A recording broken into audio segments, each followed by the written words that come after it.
What's going on, you guys? I'm your host, Stacey Cole Morgan, and you are listening to the Morgan Man Sports Podcast here on Spotify, Google Podcasts, Good Pod HQ, or wherever you find your preferred podcast.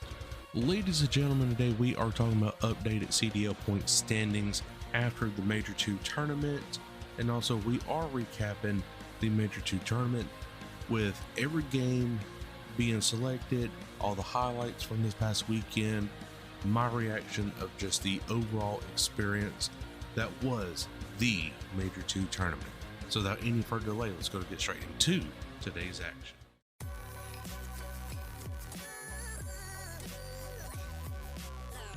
The following is a presentation of the Belly Up Sports Media Network.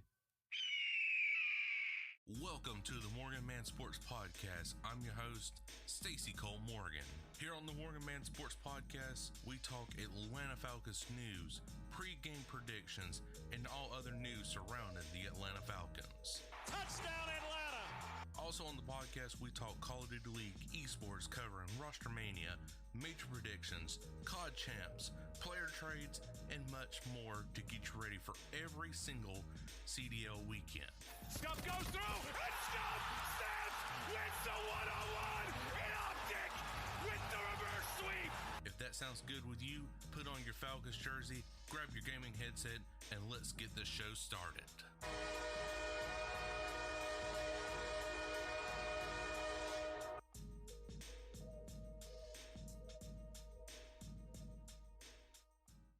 Alright guys, so we are getting into things right here with some updated CDL point standings. So now in the regular season, the Atlanta FaZe are back on top at sitting at number 1 with 295 CDL points with a 19-3 map win-loss ratio. Toronto Ultra with 245 CDL points sitting at 16-5. Optic Texas sitting at 235 with 16-7. New York Subliners sitting at 180, 15-5. And then pretty much after that, it's negative win-loss ratios in the series. Coming at number 5 with the Minnesota Rocker at 100 points. Los Angeles Guerrillas sitting at 80 points with a 16-13 win-loss ratio. The Carolina Royal Ravens have made the playoff qualification now, but it's just a matter of can they keep that going, sitting at the number 7 spot with 75 CDL points with a 6-12 win-loss ratio. The Vegas Legion is just barely holding on with 70 CDL points with a 6-11 map win-loss ratio. Your playoff qualification cutoff. Sitting at number 9 is the Seattle Surge with CDL points of 70 with a 6-11 map win-loss ratio.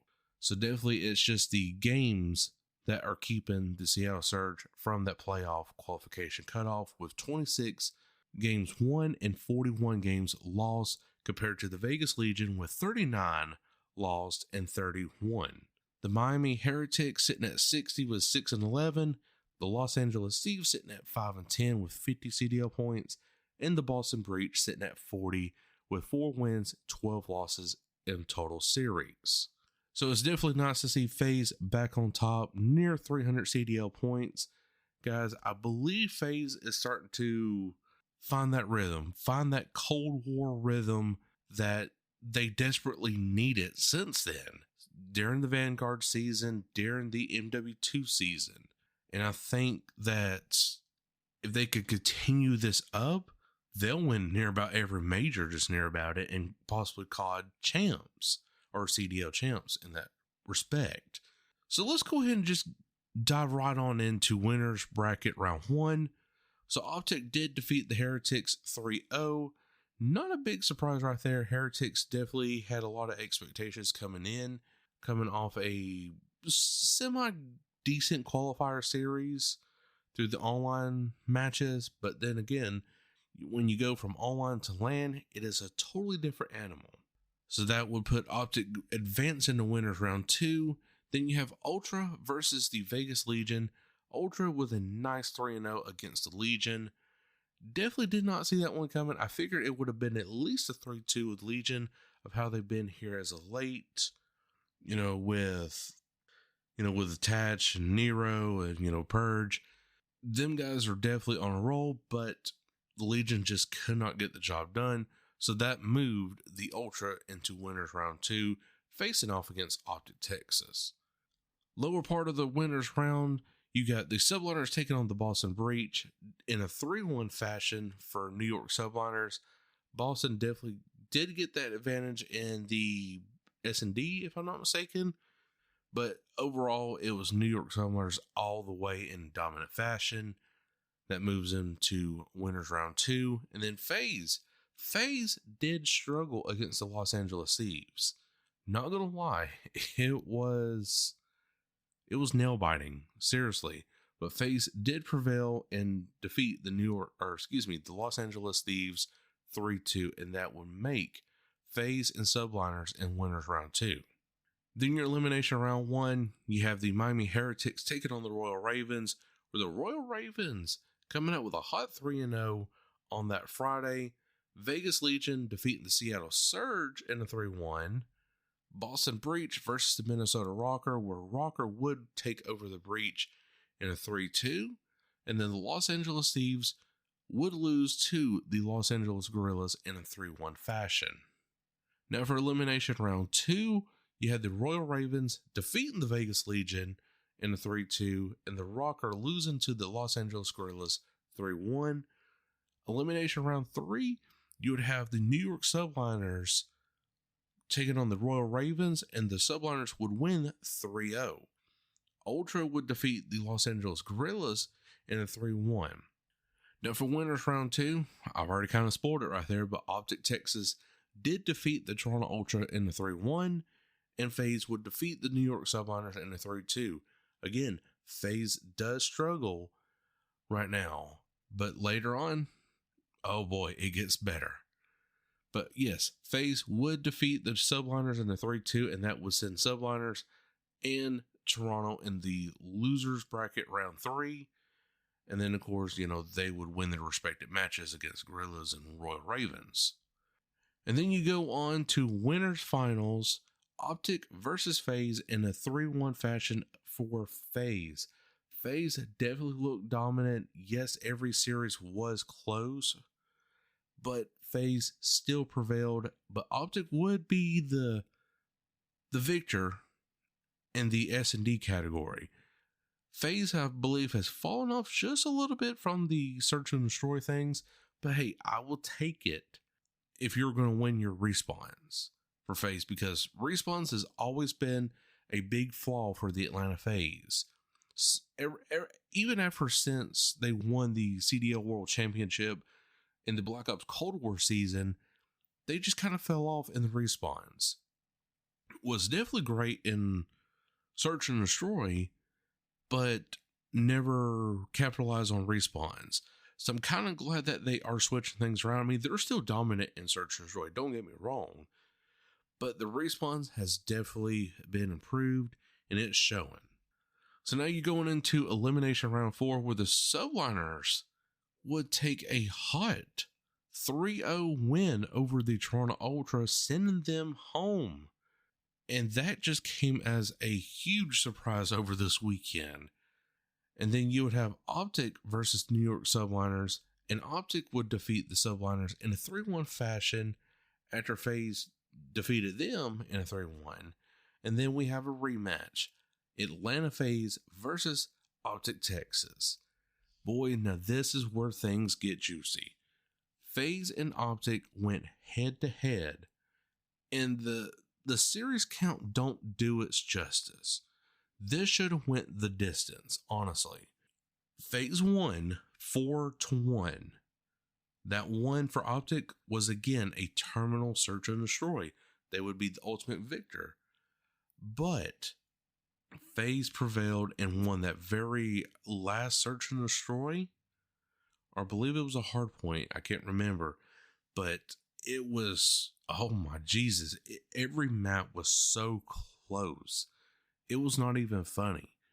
And Simp, my gosh, he is GOAT level. He is Scum and Crimsix level right now of how goated he is. Set a CDL season record for 13 kills in a row. definitely, that's very impressive. He won MVP for the Major 2 tournament. And of course, FaZe altogether won the Major 2 tournament. And I believe that is 50 championships now for FaZe altogether. 10 for just James Crowder alone being the head coach for the Atlanta FaZe. I believe FaZe is honestly on this uprise now, guys. I believe they have found what that missing piece was. And that, again, that was Draza. I said it earlier in the season. Draza was the missing piece. Now, no, I don't want to get way ahead of myself right now and say, we're going to just totally dominate the scene. We could, possibly, but I just don't want to get way ahead of myself. Yes, Draza was that missing piece, but when you look at it, Celium shooting bodies, you got Draza trash talking across from the stage. This is ultimately what FaZe needed outside of Draza, was that swagger, that attitude back. And they showed it. Oh my gosh, they showed it. Celium shooting bodies up 2-0 in Search and Destroy. I'm thinking, oh, Jesus, already shooting bodies. Now, of course, it did come to bite them in the ass when they lost that Search and Destroy. But still, though, you have that swagger. You have that swagger. You got the trash talk. Now make it work. And they're making it work. So things has definitely got to translate over now to the Major 3 online qualifiers, which will be the Toronto Major here in April through March 19th. And who opens it up? It's Atlanta FaZe versus Minnesota Rocker that Friday, April 12th.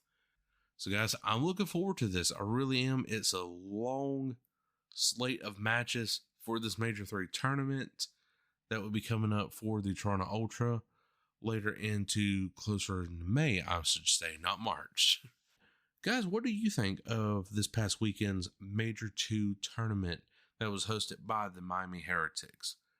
Did you expect FaZe to win, or did you expect some other team to win this past weekend at the Major 2 tournament?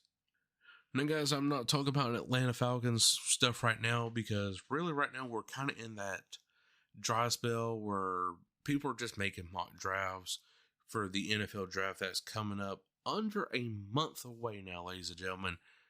I'm so stoked. And yes, I'm off that Thursday right there, but they always start at 8 p.m. Thank goodness the Atlanta Falcons are like number 8th on that list. So I could at least stay up to watch the Atlanta Falcons pick for their position right there. But hopefully they don't go like further back or whatever like that, because that would be crazy. And then I'd have to go to bed. But nonetheless, we are now under a month away from the NFL draft. And I'm, again, not talking much Atlanta Falcons news, because it's just mock drafts, rumors, and just nothing that's official for any NFL team, especially for the Atlanta Falcons. Moving forward, they're just, it's mostly just talking about like Kirk Cousins, how great of a signing it was, which it was. And yeah, just kind of just making headline articles to get some viewerships and reads. So it might be a while before we talk about the Atlanta Falcons. Who knows? Something big and major is going to happen. And also, guys, now since we are in the transition of the Major 2 tournament and headed into the Major 3 online qualifiers, there will be teams cutting players. Like Journey, for example, he just got released today of this recording, Monday, March 25th. 2 hours ago, so that'd be at 4:07 p.m. He was released by the Miami Heretics, and yeah, so he will be looking for a new home in the Call of Duty League franchising. But if any other players do get traded or cut from the team, whatever the case may be, your boy will be retweeting on Twitter at MMSDCMorgan. Definitely do not want to miss it, because I will be giving my thoughts and opinions on certain players that do get cut from certain teams headed into that Major 3 online qualifiers. And of course, I'll be updating my list as that goes on. So definitely don't want to miss it right there. But guys, I sure hope you did enjoy it. If you did, make sure to like button wherever you are listening from, iHeartRadio, Spotify, Google Podcasts, or wherever you find your preferred podcast. But until then, Go Warrior. We'll catch you all later. Peace. Thank you for listening to this Belly Up Sports Podcast Network product. Some said we go belly up, so we made it our name, and we're still here.